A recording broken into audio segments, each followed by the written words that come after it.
శ్రీమాత్రే నమః. రేపు మోక్షద ఏకాదశి. ఈ మోక్షద ఏకాదశి మాహాత్మ్యం మనకి శ్రీకృష్ణ ధర్మరాజుల సంవాద రూపంలో బ్రహ్మాండ పురాణంలో కనిపిస్తుంది. కృష్ణ పరమాత్మని ధర్మరాజు అడుగుతారు, ఈ ఏకాదశి ఏంటి, ఆ ఏకాదశిని పాటించే పద్ధతిని చెప్పండి అని. అప్పుడు కృష్ణ పరమాత్మ చెప్తారు, ఓ రాజశ్రేష్ఠుడా, ఈ ఏకాదశి సమస్త పాపాలని నశింపచేస్తుంది. ఆ రోజున భగవంతుడిని తులసీ మంజరులతో పూజిస్తే ఆ దేవదేవుడు అతి ప్రసన్నుడు అవుతాడు. ఈ ఏకాదశిని చేయటం ద్వారా వాజిపేయ యజ్ఞ నిర్వహణ ఫలితం కలుగుతుంది అని. అసలు తులసీ మంజరులని ఆవు పాలతో కలిపి పరమేశ్వరుడికి అభిషేకం చేసినట్లయితే వైవాహిక జీవితంలో వచ్చే అడ్డంకులు, సమస్యలు అవన్నీ పోతాయని చెప్తారు.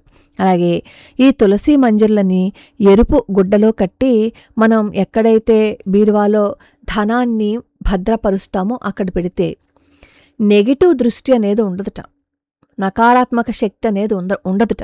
అసలు నిత్యం ఎవరింట్లో అయితే తులసి పూజ చేస్తూ ఉంటారో వాళ్ళకి భగవంతుడి అనుగ్రహం ఉంటుందంతే. ఇప్పుడు ఈ పరిహారాలు అవన్నీ చెప్పాను కాబట్టి గుడ్డలోనేమో తులసి మంజరులు పెట్టి మేమేమో బీరువాలో పెట్టాము, నెగిటివ్ ఎనర్జీ మాకు పోలేదు అని కింద కామెంట్లు పెట్టకండి. ఈ మధ్య ఇవి బాగా ఎక్కువైపోయాయి. మనం నమ్మితే చెయ్యాలి, నమ్మలేదనుకోండి స్కిప్ చేసేసి వదిలేయాలి. ఒక చిన్న ఎర్రటి గుడ్డలో ఆ తులసి మంజరులు కట్టి బీరువాలో పెట్టడం అంతే కదా. దాని గురించి మనమేమీ కష్టపడిపోయేలేదు, ఖర్చు పెట్టేది లేదు. ఒకవేళ ఆ లోపల బీరువాలో పెడితే ఎంత సువాసన వస్తుంది చెప్పండి. ఆ తులసి మంజరులు ఎంత సువాసనని వెదజల్లుతాయో. అంటే ఇంకా ఆటోమేటిక్గా ఆ బీరువా తీసినప్పుడు మనం కూడా ఎంతో ఆహ్లాదంగా ఉంటాం కదా, నెగిటివ్ ఎనర్జీ పోతుంది అంతే.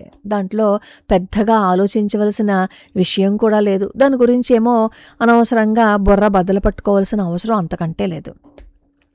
అయితే వైఖానసుడు అనే రాజు చంపక నగరాన్ని పరిపాలించేవాడు. కృష్ణ పరమాత్మ చెప్తున్నారనమాట ఇదంతా.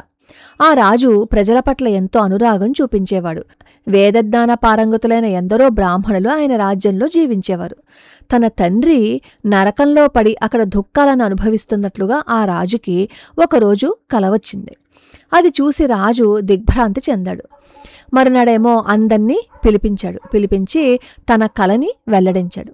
ఆ కలలో తన తండ్రి అడిగాడట, ఆ రాజు తండ్రి, నేను ఈ నారకీయ స్థితి నుంచి ఎలా బయటపడతాను, నన్ను ఉద్ధరించు అని చెప్పి తండ్రి అడిగినట్లుగా ఆ రాజుగారికి కల వచ్చిందిట.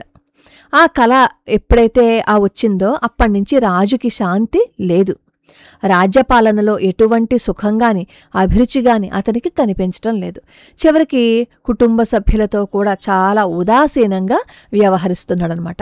తండ్రి నరకంలో కష్టాలు పడుతుంటే మరి ఈయన ఎంత సంతోషంగా ఉండగలుగుతాడు? ఉండలేడు కదా.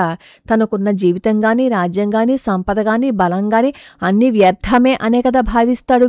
ఈ రాజు కూడా అలాగే భావించాడనమాట. అందువల్ల తన తండ్రిని ఆ నరక బాధ నుంచి బయటపడే మార్గం ఏదైనా చెప్పండి అని బ్రాహ్మణులని ప్రార్థించాడనమాట ఆ రాజు. ఇది విన్న బ్రాహ్మణులు రాజుతో అంటారు, రాజా, ఇక్కడికి దగ్గరలోనే పర్వతముని ఆశ్రమం ఉంది, ఆయన త్రికాలజ్ఞుడు, నీకు వచ్చిన ఈ కలని ఆయనకి చెప్పండి, ఆయనే ఏదైనా పరిహారాన్ని చూపిస్తారని చెప్తారు. వాళ్ళ సలహాని విన్న వైఖానసుడు బ్రాహ్మణులతోటి, ప్రజలతోటి అందరితో కలిపి పర్వతముని ఆశ్రమానికి వెళ్తారు. రాజ్యక్షేమం గురించి పర్వతముని రాజును అడిగిన తర్వాత వైఖానసుడు ఆయనతో చెప్తారు, మహర్షితోటి, స్వామి, మీ అనుగ్రహం వల్ల మేమంతా కుశలంగానే ఉన్నాము, కానీ రాజ్య సంపదలు ఉన్నాయి, నేను గొప్ప కష్టంలో ఉన్నాను, ఎంత సంపదలున్నా నేను గొప్ప కష్టంలో చిక్కుకుపోయాను. నిజానికి నా మనసులో ఒక గొప్ప సందేహం వచ్చింది, దాన్ని తీర్చుకోవటం కోసం మీ పాదపద్మాల దగ్గరికి వచ్చాను అని చెప్పి అంటాడనమాట. రాజు వల్ల సమస్త వివరాలు విన్న పర్వతముని కాసేపు మౌనంగా ఉంటారు, ధ్యానంలోకి వెళ్ళిపోతారు. కొంచెం సేపు అయిన తర్వాత ధ్యానం నుంచి మేలుకుని రాజుతో చెప్తారు, రాజా, నీ తండ్రి గత జన్మలో అతి కాముకుడైనందువల్ల నరకంలో పడిపోయాడు. కాబట్టి ఇప్పుడు వచ్చే ఈ ఏకాదశి రోజున అందరూ ఈ ఏకాదశి వ్రతాన్ని పాటించండి, పాటించి ఆ పుణ్యాన్ని అతనికి ధారపోయండి, ఆ పుణ్య ప్రభావం చేత అతను నరకం నుంచి బయటపడిపోతాడని చెప్పి ముని చెప్తారనమాట. ఆ ముని చెప్పినట్లుగానే రాజు తన పరివారంతో మళ్ళీ ఈ రాజ్యానికి వచ్చేస్తారు. భార్యాపుత్రులతోటి తన ఏకాదశి వ్రతాన్ని పాటిస్తారు. అలాగే ఆ రాజ్యంలో ఉన్న వాళ్ళందరూ కూడా ఏకాదశి వ్రతాన్ని విధిగా నిర్వహించి ఆ పుణ్యాన్నంతా ఈ రాజుగారి తండ్రికి ధార పోసేస్తారు. ఈ రాజు కూడా తన తండ్రికి ధార పోస్తాడు. ఆ పుణ్య ప్రభావం చేత అతని తండ్రికి స్వర్గప్రాప్తి కలిగి పుత్రుని ఎంతో దీవిస్తారనమాట.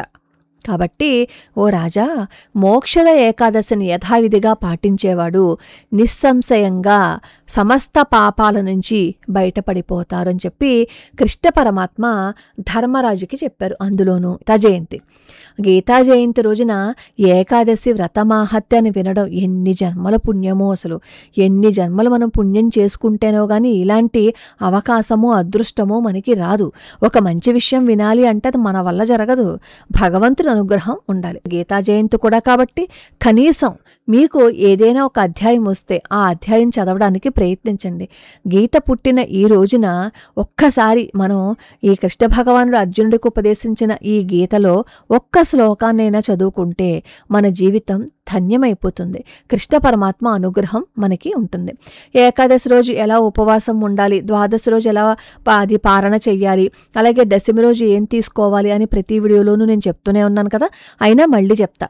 దశమి రోజు రాత్రేమో అల్పాహారం తీసుకోవాలి. దశమి రోజు ఉల్లి, వెల్లుల్లి, మాంసము, మద్యము అలాంటివి తీసుకోకూడదు.